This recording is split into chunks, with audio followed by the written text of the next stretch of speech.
get out my chairs too.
We have 1 minute. Are we good?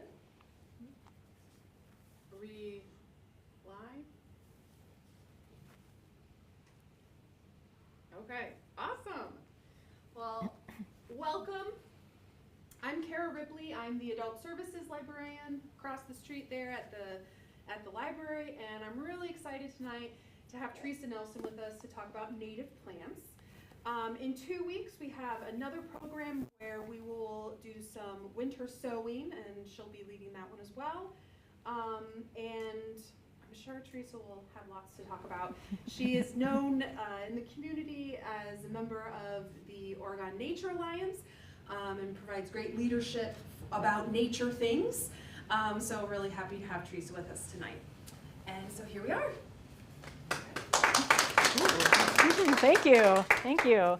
Thank you, Kara and the library, for having me here tonight. I'm glad to see so many people in person, and I know we have some people online as well. So welcome, everybody. Tonight, I think I have around an hour of presentation.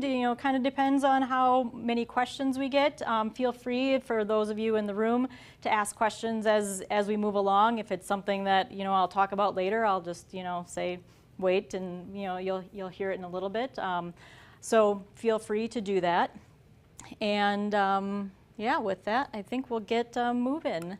So just an idea of what we're going to talk about tonight. It's really like the who, what, where, why, how of native plants. So we're going to talk about what is a native plant, why are they important, what you can do to help them, and then how do you go about doing that. So we're going to cover a lot of different things. But first, just a little bit about me. I grew up gardening with my mom, and when I got my own house, I joined the Master Gardener program and was very involved with the Greene County Master Gardener group for a number of years. And one of the things that I did there was help put in a bird and butterfly garden outside one of the local nursing homes. And I got all these plants and I put them in the ground, and then they said, "What are these?" And I said, "I'm not sure.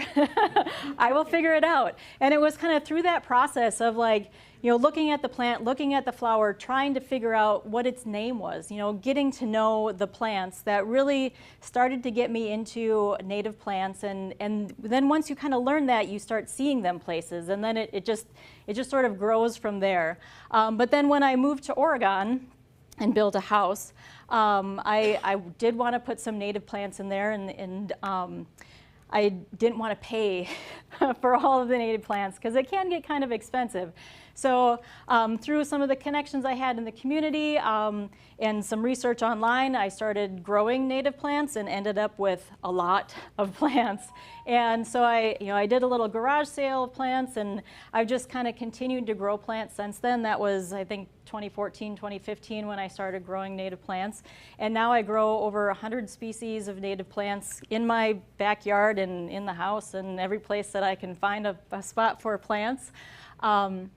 And I don't do this as a day job. I'm a stormwater engineer, and I have degrees in physics and civil engineering, but all of my native plant knowledge has come through experience and reading. I've read a lot of books. I'm very interested in it, and so today I'm going to share with you the things that I've learned along the way. I do get to do a little bit of native plants with my job, but so that's kind of fun that I do get to work in that sort of hobby along with it, but most of this is really just a hobby. And then a little bit about the Oregon Nature Alliance, for those of you who don't know. We are a group that formed in the village about 2 years ago. And really our purpose is to, we sort of found that there was not a voice for environmental sustainability in the village, and so we're trying to provide that voice. So we advocate for environmental sustainability in the village through going to village meetings and talking to our village board members. We provide opportunities to connect people to nature, because when you know something and love something, you're more apt to protect that thing. We provide educational opportunities. We go to National Night Out, and we'll be at Winterfest in a few weeks here. And then we also work to put habitat on the ground, and that's through our SHARE program, where we visit people in people's yards in town and talk about ways that they can improve habitat. And then if they want, we plant a native plant garden for them. So we've done that for about 20 gardens, 20 yards over the last 2 years. So if you're interested in the Oregon Nature Alliance, you can find us on Facebook. There's a link to sign up to be a member. Being a member just puts you on our email list, and you can find out what we have going on. So with that, we're going to get into things. And if we're going to talk about native plants, we need to make sure that we all know what a native plant is. And you can find a number of different definitions of native plant out there. Some of them refer to plants that were here prior to European settlement. But the definition that I really like is what's on the screen here, is native plants are natural to the area in which they are found and are specifically adapted to that particular ecosystem. So like the important words there are natural and adapted. These plants have been here for thousands of years. They have adapted and evolved with the insects, the animals, the climate, the soils, and it's all of that complex relationship that really makes that a native plant. It participates in the ecosystem, whereas plants that have come over even maybe hundreds of years ago from Europe, from Asia, they haven't had that time to go through that process of adapting and being useful to the other things in the ecosystem. So if we talk about native plants, we can talk about, well, how do we refer to non-native plants? Well, that's one way, but we can also, people refer to them as inventive, exotic, alien. And then there's also some confusion about, non-native, invasive, what's an invasive plant? And generally, invasive plants refer to non-native plants that kind of take over and displace local ecosystems. So things like in the picture, garlic mustard will completely take over the understory of a forest. And so they don't allow anything else to grow. The native plants can't grow. The tree seedlings can't grow. And that's a plant that was brought over from Europe, a long time ago, and it keeps spreading. So that's one of the things that we, call invasive. So just to kind of whet your appetite, here are some pictures of some native plants. This is pale purple coneflower. This picture was taken at Keller Alpine Meadows Park. And this is showy goldenrod, and you can see there's a butterfly. This is a plant that's used quite a bit late in the season as a nectar source for butterflies. And there's even a little bee down in there if you can find that. This is spiderwort. Has kind of a unique color. You don't see many blues in flowers in native plants. It's an early spring blooming flower. This is a native plant too, and one of the names is ghost plant. And the reason that it's white is it's a parasitic plant, so it doesn't produce its own chlorophyll. You'll find it, on the base of stumps because it gets its nutrients from decaying matter and tree roots and fungi. It's really a quite interesting plant, and it's actually in the blueberry family, and it's pollinated by small bumblebees. And this is Virginia bluebells. This is an early spring ephemeral. So it grows early. It's a woodland plant that grows in the forest before all the leaves come out. So it basically does its whole thing right away in the spring, flowers, produces seeds, and then dies back by the summertime. So there are a lot of different ephemeral plants like that. And these are just a few native plants, and I picked some really pretty pictures. But their benefits go beyond that aesthetic value to our human eye. So let's talk about why these plants are important. Well, here's an image that kind of shows the circle of life. So you have the plants that are absorbing energy from the sun, and then they're using that. They're taking that energy from the sun, and they're creating food for insects, for birds. Birds eat the insects, other things eat the birds. It goes around and around, and then there's a decaying process where insects are involved again. Then they create more soil to grow more plants. Okay, this is great. We all understand food webs and basic things like that. But why is it important that they're native plants? I mean, all plants absorb energy from the sun. Why do we need native plants? Well, it turns out that insects are pretty picky, and 90% of our native insects are specialists, meaning that they only eat certain kind of plants. And if that plant doesn't exist, that insect does not have any food. They're like, I don't care what you put in front of me, I'm only going to eat mashed potatoes. And if there's no mashed potatoes, I'm not eating anything. And monarchs are an example of this. Monarchs have adapted to eat milkweed. Milkweed is a toxic plant. They have adapted not only to eat that plant, but then to move that toxin into their bodies so that they become toxic.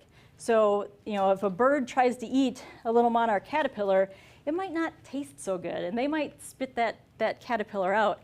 And what's even more amazing is they then move that toxin from their caterpillar bodies into the wings of the butterfly. So the butterfly is like flying poison. So this is an example of a specialist insect that only eats certain plants. If there's no milkweed, there's no monarch butterflies, there's no monarch caterpillars, and a lot of our insects are that way.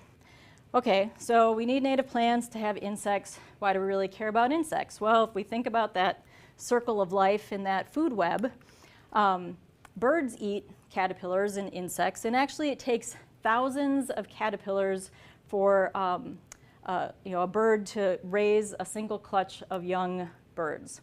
So that's a lot of caterpillars to raise some little birds. And those parent birds will actually go back and forth to the nest hundreds of times a day, bringing those little, as I like to call them bug sausages, because the way they're described, they're very, they're protein rich, caterpillars are, they have very soft bodies, they're very easy to feed, young baby birds.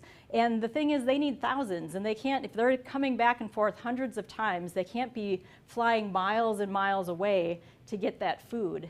Those food sources need to be nearby. We need the native plants nearby to do that. So native plants provide a lot of benefits to the whole ecosystem, but there are benefits that they provide us humans, and sometimes we like to call those ecosystem services. And one of the things that native plants do is they move carbon from the atmosphere into the soil. And an acre of prairie will absorb 1 to 2 tons of carbon per acre per year. And as those prairies develop, that just gets to be more and more. So, thinking about climate change and absorbing some of that carbon out of our atmosphere, native plants can do that. And then that carbon is sunk into the ground. If there is a fire, if you had a forest, a lot of that carbon gets released. But in a prairie, most of that carbon is down into the ground. So you can burn a prairie and you're not losing a lot of that carbon that's been sequestered. And if you think about, if we could change the way we manage our land, we can also improve the air quality. Less lawn, if we replace lawn with native plants, then we don't have to mow the lawn using motors and fossil fuels. Running a lawnmower for an hour is like driving a car 100 miles. They produce a lot of emissions, and the less we can mow, the better for the air and the environment. Native plants also help with our soil. They help stabilize the soil and control erosion. They're very good at stabilizing slopes. Native grasses have very fibrous roots that sort of hold the soil together. They also build the soil. So as they're bringing those nutrients down into the soil, the roots are dying off and growing new ones. So they really build up the soil. And it's no coincidence that the best farmland in the US are the areas that used to be prairie. They called it breaking the prairie to create those agricultural fields. So very nutrient-rich soil. And then our native plants support our pollinators, and pollinators pollinate 87% of all plants. So 87% of the plants need insects in order to reproduce. Pollination is the process of reproduction. And 90% of flowering plants need pollinators. And a third of our human food crops need pollinators. So, apples, blueberries, tomatoes, strawberries, all of that we would not have if we did not have insects that would do that pollination work. And as a side note, honeybees are not a native insect. They were brought over from Europe. They do some pollination, but there are a lot of native bees and native insects that do that just as well, if not better. And they have shown that honeybees do or can compete with the native insects for food and things like that. So go native bees and honeybees. Yeah, people like honey, but if we really want the ecosystems to thrive, we need to support those native bees. And then finally, native plants can help us with water quality. They have very deep root systems. Those roots, about a third of them die off every year and then are replaced, and those sort of dead root channels help provide places for that water to soak into the ground.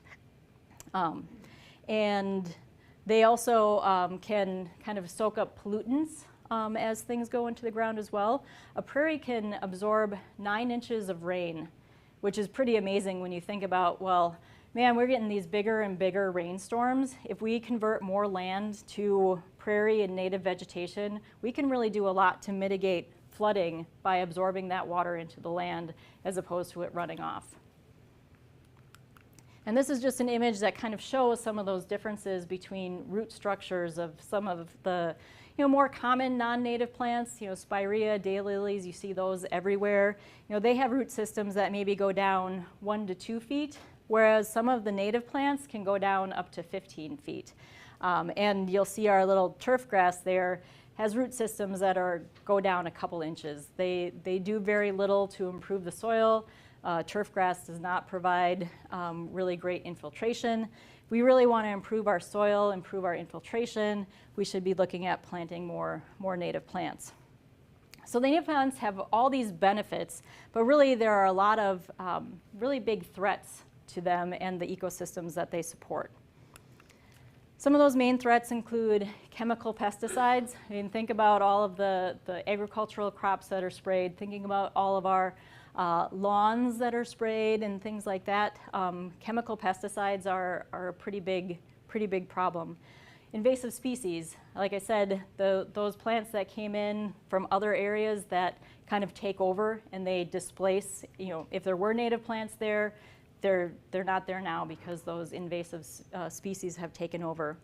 and climate change. One of the things that I think people don't think about so much, you think about, okay, changing temperatures and some of the changing weather patterns, but what that changing temperature and changing weather patterns can do is they can throw off the synchronization of when a plant flowers and when an insect emerges and needs that plant. Again, over the thousands of years that these things have evolved together, the timing of these things is important, and climate change could potentially throw that off. So, an insect could emerge and the plant that it needs is not ready or has bloomed and died already. So that's kind of a big impact with climate change. And then just habitat loss. We've, created cities, we've created farm fields, we've broken the prairies. It's a lot of it's gone. Most of it is gone. And we're not doing a very good job of bringing it back.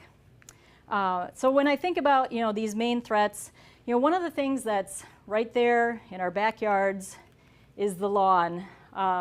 America's obsession with lawns and that green, pristine look. Lawns are the largest irrigated crop in the U.S. They cover the size of an area of Texas. And nobody eats them. They're not used for anything but to look at and to, as this says, to make us feel good about ourselves. And so what does it take to keep lawns like that? Well, it takes a lot of spraying, pesticides and herbicides, and it kills everything. It takes a lot of fertilizer. Some of that fertilizer runs off, goes into our water bodies, creates algae blooms, travels down to the Gulf of Mexico, creates dead zones. It's a big deal. And then, all of the mowing. So, you're fertilizing these lawns, they're growing like crazy. You got to keep mowing them, and that's more air pollution from those mowers. And really, like, the other landscaping we do is not all that much better. We plant things like hostas in a sea of mulch that we have to refresh every year, and this is not contributing to our ecosystems. We don't want stuff to eat our hostas. I mean, we don't want things to bite that, but if nothing's eating them, they're not really participating in our ecosystem. And the impacts of all this is really starting to come to light. Is an article from the New York Times Magazine. There's some pretty big issues with insect decline. There was a study done in Germany that looked at the biomass of flying insects in some of their protected, like, natural areas, and over 27 years that biomass declined by 76%. That's a lot in just 30 years. But if we look at the monarch butterfly population, that's dropped 90% in the last 20 years. Bumblebee populations have dropped 96% in the last 20 years. That's huge. If you had started out with 100, you only have 4 left. I mean, it's amazing that we haven't seen kind of bigger impacts from this yet. But I think all of us here can remember when we were younger and you would have to stop by the gas station just to clear off your windshield because it was full of bug guts. I never do that anymore. I hardly even notice when if bugs hit my windshield. They're not here. They're gone. So we need to do something. We need to change the way we're managing our land, and really, now we're talking like what can we do about it? And what I'm going to tell you is you start where you have control. You have your yard, you have maybe a business, you have potentially some land that you can control. Even if you don't, you can work other places to do that. But there's a lot of things that we can do right at home that can help kind of reverse some of this habitat loss, reverse some of the bad practices that we've been doing. The National Wildlife Federation puts out a really nice, they do a certification for wildlife, I think it's wildlife yard or garden for wildlife. And they talk about the things that you can do in your yard to improve habitat. And one of those things is provide food. And the best food that we can do is plant native plants. That is the food that things need.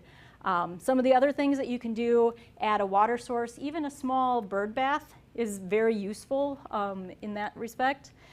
Providing cover, so planting some trees or some shrubs together so that birds have some place to kind of go and hide from predators, also little tiny animals, and then having places for raising young.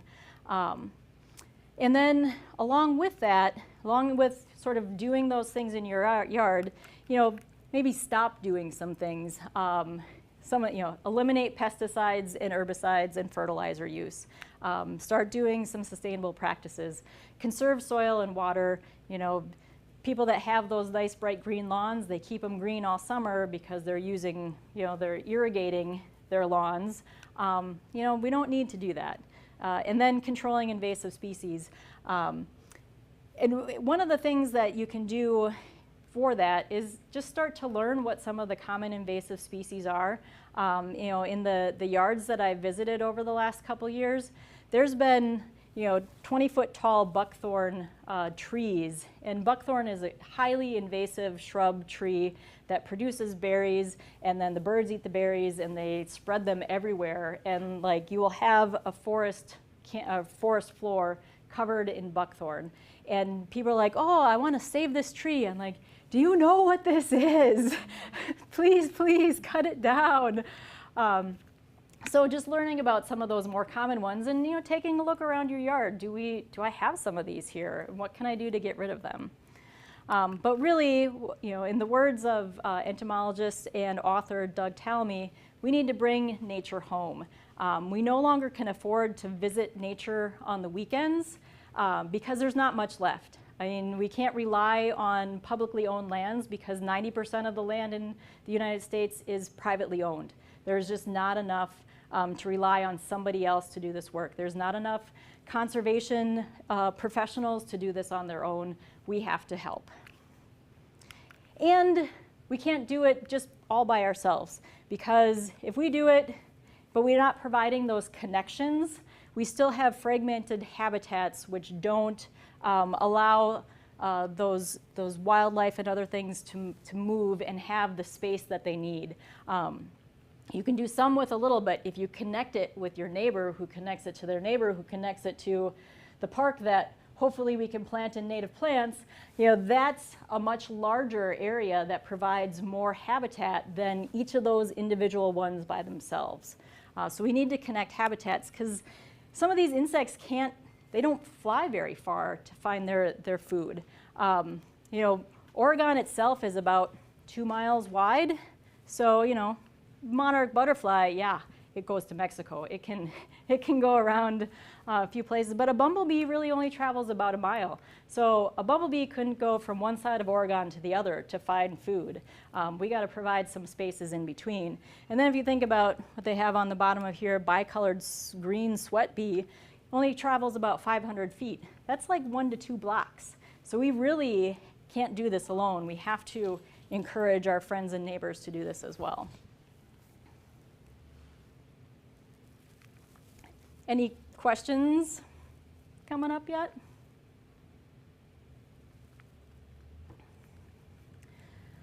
All right, this sounds really great. So how do we do this? How can we incorporate native plants into our yards?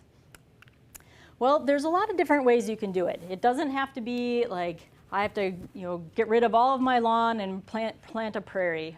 There's a lot of ways you can do it. So you can incorporate native plants into existing garden beds. That's probably the easiest thing because then you don't really have to do a whole lot of prep or anything.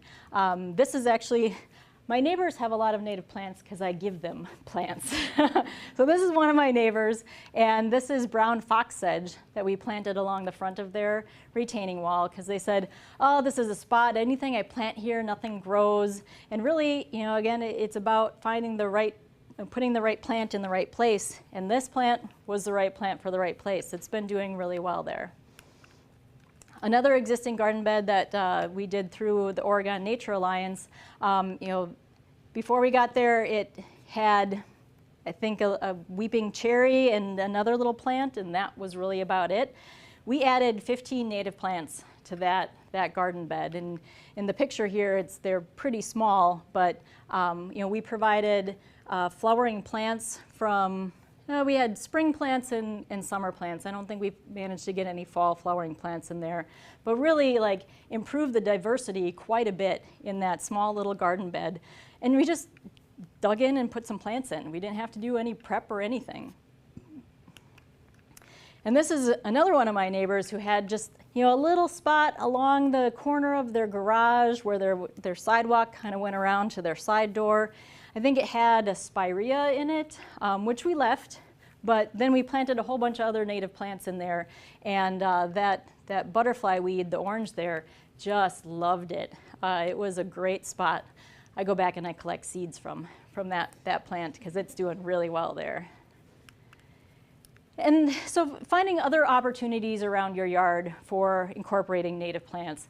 Shady spots are great because a lot of what we try to grow there does not grow very well because we're not putting the right plant in the right place. There are a lot of native plants that will grow just fine in dry shade, like underneath this tree. You know, clearly they did not have very much luck growing things under this one. And it's important to provide those what they can call soft landings underneath trees because a lot of insects will feed on the trees, and then to complete their life cycle, they drop from the trees to the ground, and then they burrow in and make a cocoon or something like that.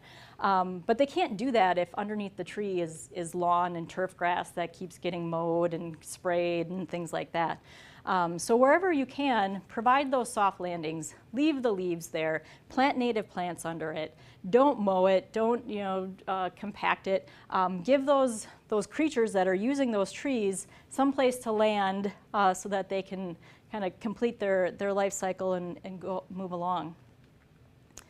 Another place that I think is a really good opportunity for incorporating native plants are, well, I call soggy spots. Places in your yard where either it's like in the spring, sort of seasonally, it kind of floods, or if we get a lot of rain in the summer, the grass doesn't grow very well, it's hard to mow through there. You know, stop trying to do that. Plant some plants that like it wetter in those areas. You'll give yourself something really beautiful to look at. You won't have as much to mow. You won't have to look at the spots in your yard that are, dead from water sitting there. Put the plants there that want to be there. And finally, you can create new garden beds. And there's a lot of opportunities to put those around your yard. The one up in the upper right is a garden bed I just added to my yard along my garage in a very hot, dry, sunny spot. So I put plants that like it hot and dry and sunny. I planted some plants around a mailbox. Again, trying to keep those a little bit smaller so they don't overwhelm things. But there are a lot of opportunities, and don't be afraid to start small. Dig up a little bit of a lawn, but don't go crazy because you do have to dig, mulch, and we'll talk about the things that you need to do in just a little bit. And even if you don't have really any yard, you can still have native plants. There are numerous native plants that will do just fine in containers. So don't let that stop you. If you have a balcony, you can have some native plants in your yard. So if we can kind of find spots to put those, but how do we plan where to put the plants? Really, native garden design is, you're thinking about some of the same things that you would think about if you were doing any other kind of garden design. You want to think about sun and soil and moisture, how big the plants are going to be, when do they bloom, and maybe providing some of those other habitat benefits as you go along. We're not going to get into real big detail on this because you could go way down this rabbit hole, but we will talk about some of these aspects. So sun exposure. There's the terms, your sun, partial sun, shade. What does that really mean? Well, for sun, think about these are the plants that grew really in the open prairie. So they're getting at least 6 hours of sun a day. Part sun, part shade, those are the plants that grew in the oak savanna, so they had maybe some dappled shade from an open canopy oak. They're the plants that grow kind of on the edge of the woodland, so maybe they get part of the day sun, part of the day shade. So 4 to 6 hours of sunlight would be your partial sun, partial shade kind of condition. And then shade is really, less than 4 hours of direct sunlight a day. Those are the plants that grow in the woods, in the woodland. So, they prefer, if they are getting some sun, you prefer that to be kind of the morning sun or the evening sun. Plants that want it shady don't want to get direct sunlight in the middle of the day. And then know your soil. Do you have sandy soil? Do you have clay soil? Most of the soil in Dane County is a silt loam, which is a fairly well-drained soil, but obviously we've done a lot of changes to the soils. When we create houses, we basically strip all the topsoil off, we build our house, and then we put back some of it, usually not a lot. So what you have in your yard might not be what was there originally. But if you want to do a simple test, you can take some scoops of soil, put it in a jar with some water and shake it up, and then set it down and look at it the next day, and it will settle into those different parts. And doing a little Google search for jar soil test will give you all the instructions for doing that. But it's kind of good to know, if you have sandy soil, then it's probably going to be a drier soil because sand tends to let that water move through pretty quickly. Whereas if you have more of a clay soil, clays tend to hold on to that water a lot longer, and so you might have more of a higher moisture condition in your yard. When we're talking about native plants, we don't need to amend the soil. We don't need to change it. We're trying to put the plants there that will be happy with the conditions that exist. We're not trying to change the conditions. So no fertilizer is necessary. Most woodland plants would like about 40% organic matter. So you might find that you have a shady spot and you want to put some woodland plants, but because of all of the changes that were done, you might need to add a little compost or some other organic matter to make those plants just a little bit happier. Most grassland plants thrive in drier soils, so those more well-drained sandy soils, and those wetland plants really like that richer soil. And one of the terms that you might find when you start looking at soil moisture conditions for native plants is mesic. And that really just means medium soils. So not dry, not wet, in the middle, medium, mesic. And this just shows your upland is your dry area, and then working your way down into pretty much the edge of the water, and that's going to be your wetter zone. And there's some variation in between there. And there's different plants that like to be in those different zones. And when you look up information about plants, it's going to tell you that, and we'll get into that in a little bit. Actually, right now. So this is a screenshot from one of the native plant nursery websites, and that's where you want to go to find your information about native plants, because they give you a lot. So this is an example of what they have for butterfly weed, and they give you some information about seeds and germination code, and we're not going to talk about that tonight. We can talk about that in 2 weeks. But they talk, there's life cycle, so it's a perennial. Some native plants are biennial. They'll grow and have leaves the first year. The second year they'll put up a flower, and then they're done. They're gone. But they spread seeds, and so you might find them somewhere else. It's just that particular plant will not last more than a year or two. Annual plants only last a year, so they do all of their reproducing in 1 year. They tend to produce a lot of seeds, so you probably will see them again, but again, it won't be the same plant. Sun exposure, so butterfly weed can handle full or partial sun. Soil moisture, this plant likes it in that medium to dry, so more of the upland area. Generally the height of 2 feet. Now the thing with heights of native plants is it really depends on where they're planted, what the conditions are, what's planted around them.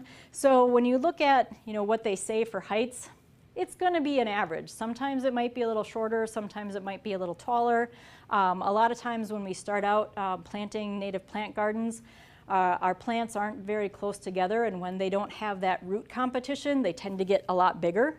But as time goes on and things kind of fill in, and that underground area starts filling in, those plants might not get as tall as things develop.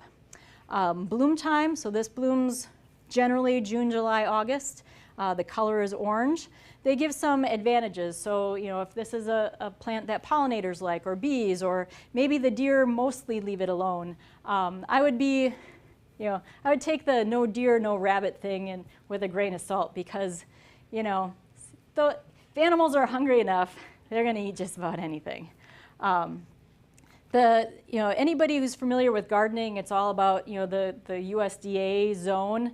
Forget that with native plants. You're trying to find what's native to this area, not that will grow, all the way out to the east or the west coast as long as the temperatures are the same. That's not what this is about. So, even though they put it on here, ignore that part. And then they have plant spacing. So this is good when you're trying to plan out that garden and how much space do I need to give this plant when it's bigger. And I would always go towards the smaller side, because you do want to plant things close together so that it fills in quickly. You get that competition, you get that weed suppression by having all those plants. So I generally say plant native plants about 1 foot apart, almost no matter what. Because even the bigger ones, okay, this one here is going to get a lot bigger, so maybe these ones down here eventually die out because they're not getting enough sun, but that's all right because it's got another big plant here. So closer is better, in my opinion. And there's a lot of, if you don't know where to start as far as, where do I put what plant, there are a lot of examples out there that you can use. This one is from Prairie Nursery, and they'll have, a sunny garden and a pollinator garden and a shady garden. And you can just go to these, especially the local native nurseries, and you could just buy those plants. You could lay it out the same way, and you should have some pretty good success. You can, there's other ones, this one gets really fancy and tries to show what the plants might look like. But this is also an example of some of the things you can think about when you're trying to decide what plant should go where. Kind of like with traditional landscape garden planning, you want to put taller plants in the back if it's some place that you're sort of looking at it from one direction, or put the taller plants in the middle and the shorter ones along the outside. Really, you want a mix of flowering plants and grass-like plants, because again, they kind of occupy different areas of the soil root zone, and you want to give those competition. So you don't want to have all grasses or all flowers. You want a good mix, and even go a little bit heavier on the grasses is what I would suggest. And then the other thing that you want to look at is, trying to get things that bloom throughout the year. That's going to be the most beneficial to pollinators because, they come out April and they need flowers. So we need to plant things that bloom early all the way to the end, and those monarch butterflies that are getting their last fuel before they make their way to Mexico. And you can do your own plans. Graph paper works really great for that. Again, like I said, you can use the plant spacing guidelines from those native nursery websites to figure out kind of how big these are going to get, or just kind of go with the 1 foot on center idea. One of my favorite things for doing small gardens is just to use PowerPoint, because you can make circles and you make it an inch big, and you make your garden bed 4 inches by 8 inches, however big, 4 feet by 8 feet. And then they're really easy to move around. Because if you start drawing on graph paper, I find that there's a lot of erasing that goes on. And then you can make them the same color as what they bloom. So I tend to do a lot of, if you're doing smaller gardens, this works really quite well. And if you need help, the Wild Ones Madison chapter is doing a Plan Your Own Pollinator event this weekend, Saturday. Unfortunately, I think they're full. They're full up. But you could still sign up and get on the waiting list, because I think they're going to do another one of these where they're going to offer one-on-one advice for creating native plant gardens. And the people that are going to be there are people that know their stuff. If you don't know, Wild Ones is an organization. It's a national organization that was started, I think, in the Appleton area in Wisconsin. And it's, they're devoted to promoting the restoration of native communities throughout the U.S. And they are kind of, I'd say, more focused on kind of urban areas and kind of incorporating them into your landscapes. So it's a great organization. If you don't know about them, you can look up. They've got native plant designs on their website as well.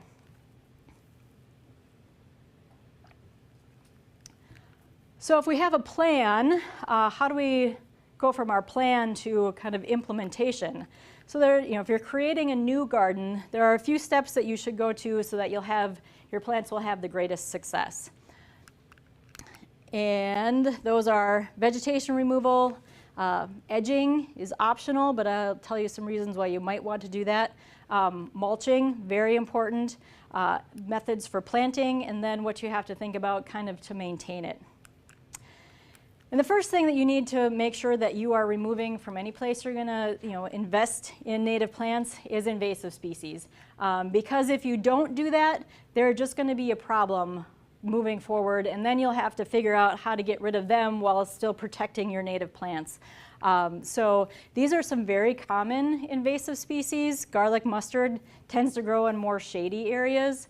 Creeping Charlie grows pretty much everywhere. I think a lot of people know that one. Creeping bellflower, I think, is one that not a lot of people know because it's so ubiquitous in people's gardens, and they're like, oh, I have these pretty flowers, and now I have them all over here. But it's a hard one to get rid of. Dame's rocket blooms in the spring, and the roadsides look very beautiful, but when you know that it's a bad plant, that beauty is reduced, in my opinion. Canada thistle is another one that's really, really hard to get rid of. So I would, if you have these in the area that you want to do your native garden, I would suggest you Googling to find out the most effective way to get rid of them. And this is one condition or one situation where I think using herbicide is valid, is useful. And people have different opinions on the use of herbicide, but sometimes it is really the only effective way to get rid of some of these plants that we do not want here. So other things, you might be doing your native plant garden in an area that was turf grass. So there's different ways that you can remove that. You can use a tiller if you have that. The one thing about tilling is that when you till the soil, you're bringing up all of the weed seeds that maybe are buried up to the surface. So if you are going to do something like tilling, I would recommend doing it, waiting a couple weeks to see what grows there again, and maybe tilling again, doing that a few times until you get rid of all that. Otherwise, what we'll get to in the next part with mulching is very heavily mulch that area. So that the least amount of disturbance is usually the best as far as not encouraging more weed growth. Some other methods, if you have a strong husband and a willing child, you can have them manually remove the sod, or you can rent a sod cutter or things like that. It's kind of it gets really heavy when you're pulling that off. You can use cardboard in a layer of mulch to smother the grass. Sometimes it's best, people suggest waiting a couple months or a few months after you do that to plant so that the grass dies before you plant. I'll be honest, I never wait. I cover it in cardboard, I put the mulch down, and then I plant right into it. And really, you don't have that much grass that is still going to try to come up. You might have some that tries to come up right next to your plants, but it's pretty manageable to get rid of. So you can do it either way. And then another method shown on the bottom is solarization. So using plastic to heat up the ground to kill the vegetation. That takes a long time again. And then another useful use of herbicide is to kill the grass and then plant right into it. Then you're not bringing up any other weed seeds. It provides a good base to keep the weeds away while your native plants get bigger. So that is another method of vegetation removal. And edging, I kind of debated on whether I was going to do edging with the rain garden in my front yard because I didn't think it was necessary. I ended up putting it there because it is my front yard. None of my neighbors have this kind of landscaping, so I thought, well, this is just sort of a cue to show them that this is an important area. It's not a patch of weeds. And then the other benefit is it does help prevent the grass from growing into your garden. So that's one of the uses for edging. It prevents that grass from migrating into your garden, and it also provides that, they call it cues to care. Like, this isn't a weed patch, this is intentional, there's purpose to this. Other things that you can do is putting in signs or little pieces of art or things like that. I just didn't let it go, this is intentional. So there's obviously different ways to do edging. You can use bricks, you can use old logs, and if you don't want to use anything, you can do a cut down into the ground. And as long as you kind of maintain that, that helps keep the grass out as well. And then mulching, very important. Like I said, I use cardboard down, and then I do 2 to 3 inches of mulch. And then I plant directly into that. And I think I have a picture coming up to show that. But the picture on the bottom left is my rain garden kind of right after it was planted. So you obviously can see all that mulch, the little tiny plants. Well, the picture on the lower right is that same garden a few years later. You don't see the mulch. There's no need to put more mulch in there. The plants are suppressing the weeds. So it makes it a lot easier to maintain as opposed to our traditional kind of, oh, we have our little plant and we have a lot of mulch and we have to put new mulch on it every year so it looks good. Plant your plants close together. They will keep the weeds down and you won't have to remulch anything. And then planting. It's always good to have some help when you plant. And like I said, you can plant directly into that mulch. You don't have to move the mulch aside and put the plant down at the soil surface. And there's evidence that you don't need to do this because I drilled 300 to 400 holes in that garden bed outside of Netherwood Knoll Elementary School, and I used a little bulb auger, very useful. And then I let 50 second graders plant all the plants there. Most of them mostly made it into the ground. I went back and I pushed a few more in, but that garden now is incredible. It's beautiful, and it wasn't hard to do. And the kids had a lot of fun doing that. So then maintenance. One of the things that you can do to make your life much easier, especially if you're not very familiar with native plants, is to put a tag by your native plant when you plant it. That way, the next spring when things start coming up and you're like, did I plant that? Or is that a weed? I'm not sure.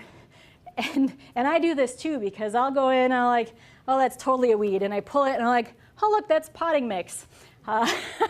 That was a plant that I put there. So do yourself a favor, putting tags there, at least for the first couple years, that allows you to see what's good, what's bad, will be helpful. When you plant, you want to make sure that you water them really well, because they, when you do plant into that mulch, it dries out a little bit faster, and you want to water it so that those roots have time to grow down into the soil. So the first year you might have to water it, every week, especially if we don't get any rain. But really, like after that, unless we have like weeks and weeks of no rain, you don't need to continue to water as long as you put the right plant in the right place. Be careful about, watching who comes into your garden. My little bunny friend, that's my rain garden bunny. They like to eat little plants, and a little fence around your new garden is an insurance policy that might be well worth it. I've put in gardens and the bunnies haven't hardly touched anything. And I've also seen gardens go in and they have eaten everything.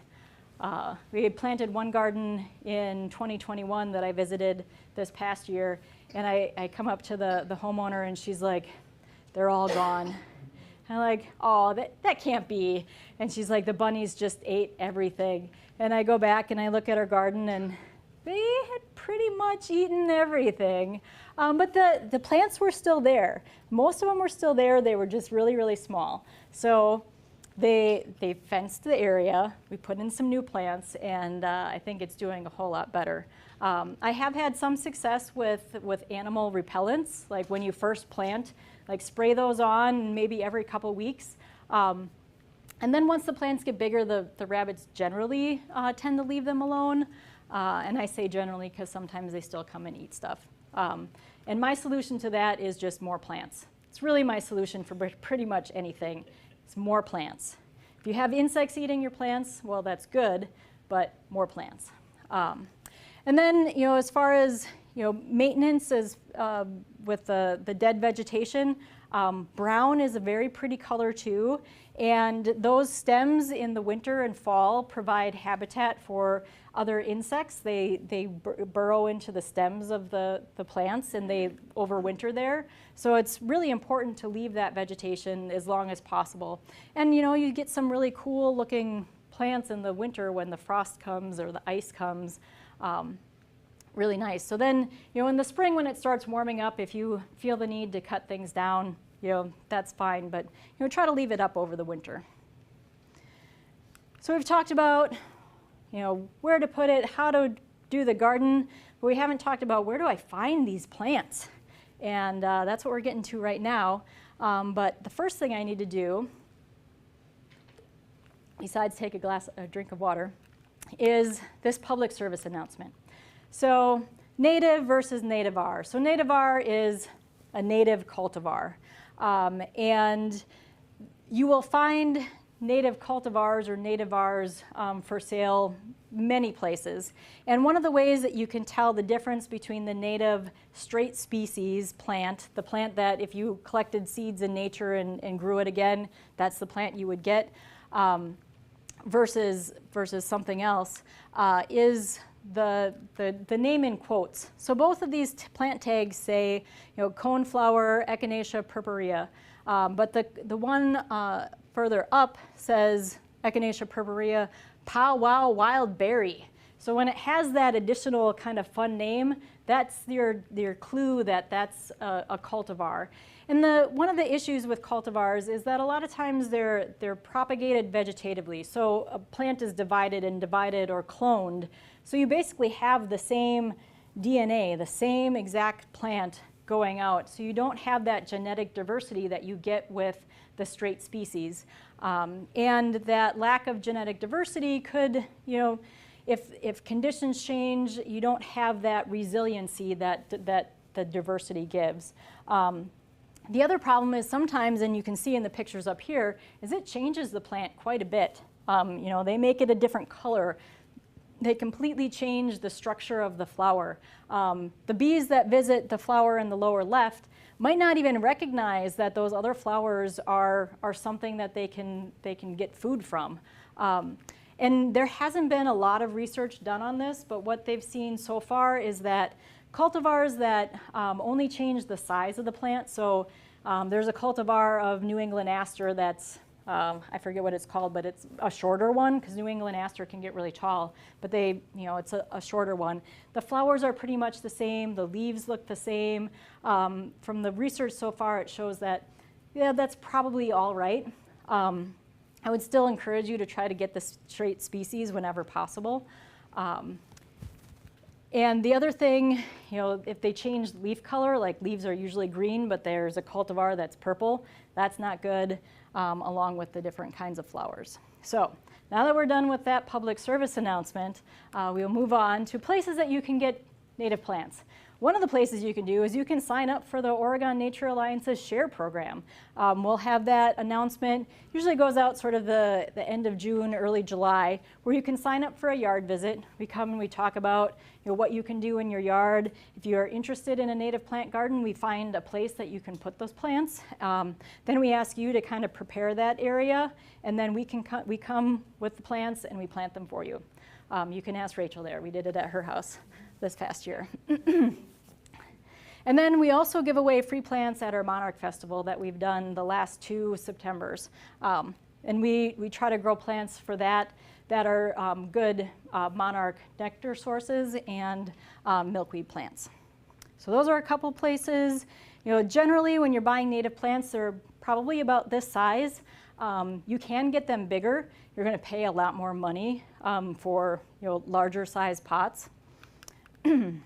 But some of the other places that you can get native plants, Plant Dane is a program through Dane County and the Madison Area Municipal Stormwater Partnership. The online ordering will open up in February, so if you go to the Ripple Effects website, you can sign up to get notified when that comes out. But there's a very economical way to buy native plants. They usually offer about 50 different species, and you have to order them in multiples of 4. But you order them, I think the ordering usually closes sometime in March, and then you pick them up in May. So they're not ready till May, but they do come from one of the local native plant nurseries, so they're very, very nice looking plants. Another local native plant sale is the Friends of the Arboretum, and they have their pre-order up now. You can pre-order, I believe, shrubs and maybe some trees and maybe trays of plants, and then they do a plant sale or a tent sale. It's May 20th at the Arboretum. Not as economical because they're fundraising for the Arboretum, so just be aware, but they do tend to have some really good, lots of different species, some that you might not be able to find other places. And then, of course, there are the native plant nurseries. These are some of the bigger ones. Agricol is more local. They're located just outside of Evansville. And these all have very, very good websites. If you're looking for information about native plants, go to these sites because you will find all that you need to know. Most of them ship plants. Agricol, if you want to save your shipping charges, you can go to the greenhouse and pick up your plants. And they also sell seeds. So if you're interested in starting native plants from seed, maybe a little bit more economical, you can order them here. Prairie Moon is really the only one that will sell little packets of seeds. Otherwise, you're ordering by the 1/8 of an ounce of seed or something like that. And this is where I should have had a slide about the library's seed library, because the Oregon Nature Alliance collected some seeds from the local natural areas with permission and gave those to the library to put in their seed library. So there's, what, 5 or 6? Six different species of native plants that you can get for free at the library. And then once you've done all that, you have your garden, again, share that information. There's a number of different organizations that will provide signage that you can put up. It just gives somebody an idea of like, oh, that's why they did this. And like I said, we need to get more people doing this. So we need to tell our neighbors, tell our friends, help them do it, get down in the dirt with them. But there's even ways you can sort of put yourself on the map, which is kind of fun as well. So to kind of wrap things up, we learned quite a bit tonight. We answered a lot of the who, what, where, why, and how. We talked about native plants. They're adapted. They've been in the area for thousands of years. They've co-evolved with all of the wildlife and climate. They're what grows here naturally. Why are they important? The whole food web, they absorb the energy from the sun and provide that up the food chain. And they provide a lot of very good benefits for us humans as well. We talked about what you can do. One of the best things you can do is start planting native plants. And then how to do that, you might have a little prep if you're going to create a new garden, but it doesn't have to be big, and you can start small, and there's a lot of resources out there for you. And with that, if there's any questions, I will take them. 2 slides back, there were organizations. I'd like to see that slide. Yes. This one? Okay. Yeah, the certified wildlife habitat, there's a checklist that they have online that you can go through, and I have food sources, I have a water source, and then you can, if you send them some money, they will send you a sign.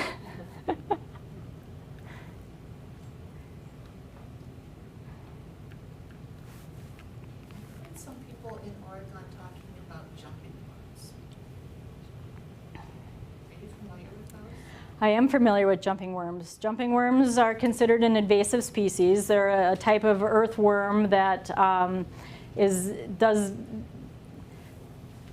really alters the soil structure in how they use the soil, and it makes it so that other things can't grow. And there are, I believe, people have said that, so there are some places in Oregon that do have jumping worm, and that is a really good reason to be very careful about sharing plants. If you're digging something up out of somebody else's yard, you really need to make sure that they do not have any jumping worm, because there is it's not an easy thing to get rid of. I don't think there's any, as far as I know, very good way to do that, and they really can harm the soils and the ecosystem. So be very careful about sharing plants that way.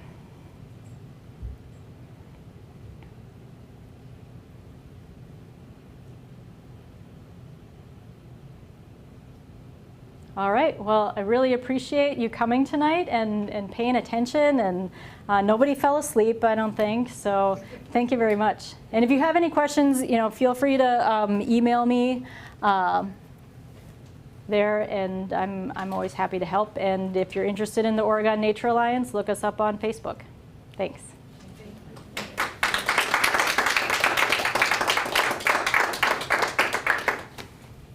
You were like exactly 1 hour. I know, that's pretty amazing. To the minute. I didn't even practice that.